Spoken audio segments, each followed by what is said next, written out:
Hello guys, welcome to నా చిన్న ప్రపంచం. ఈరోజు టమాటో పప్పు చేస్తున్నాను. నా స్టైల్లో నేను ఎలా చేస్తానో చూపిస్తాను. చూడండి. నా ఛానల్ని మీరు ఇంకా సబ్స్క్రైబ్ చేసుకోకపోతే ప్లీజ్ సబ్స్క్రైబ్.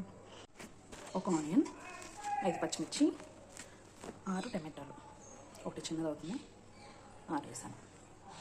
నేను 1 కప్పు పప్పుకి క్వాంటిటీ వేస్తాను అన్నమాట. ఇంత చింతపండు సరిపోతుంది.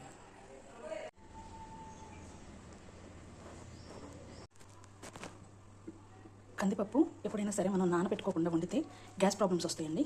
అందుకని నేను ప్రతిసారి కూడా కందిపప్పుని ఒక అరగంట అయినా నానబెడతాను. నానబెడితే అది వాటర్ పీల్చుకొని చక్కగా ఉడుకుతుంది. అప్పుడు గ్యాస్ ప్రాబ్లం ఉండదంట.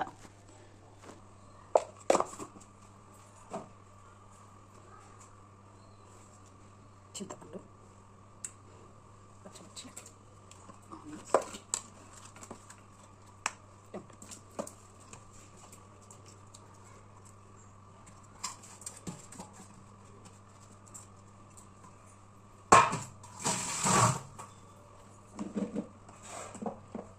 ఈ వాటర్ సరిపోతుంది.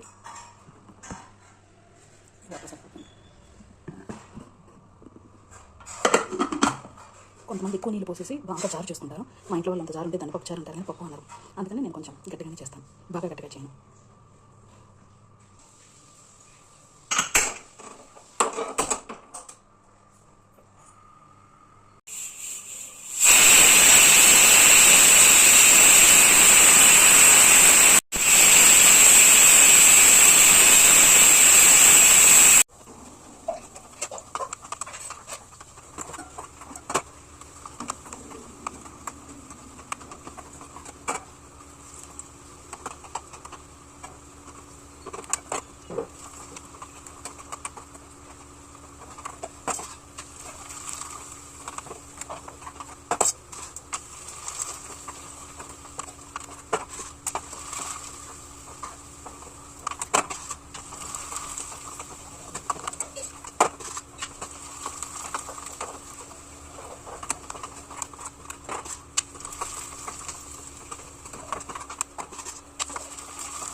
ఇంగువ నేతిలో వేగుతుంటే కమ్మటి వాసన వస్తుంది.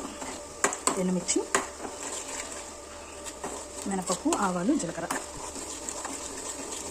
నేను వడియాలు వేపుకున్న ఆ నూనెలోనే చేసుకుంటాను అన్నమాట.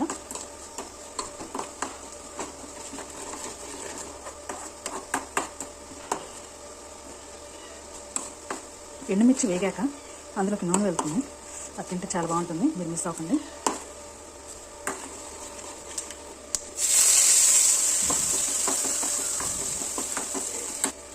కొత్తిమీర మా పిల్లలకి ఇష్టం. నేను ఇలా పోపులో వేస్తాను. మీకు నచ్చితే వేసుకోండి, నచ్చకపోతే స్కిప్ చేసేది.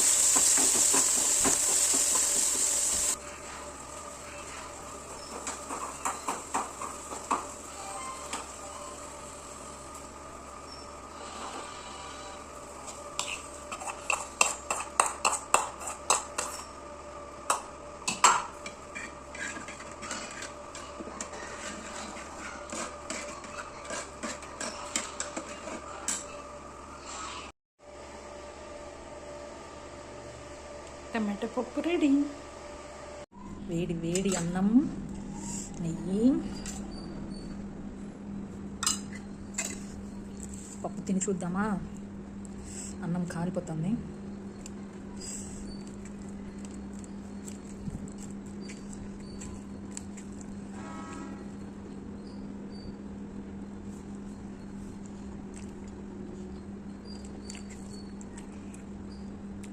బా,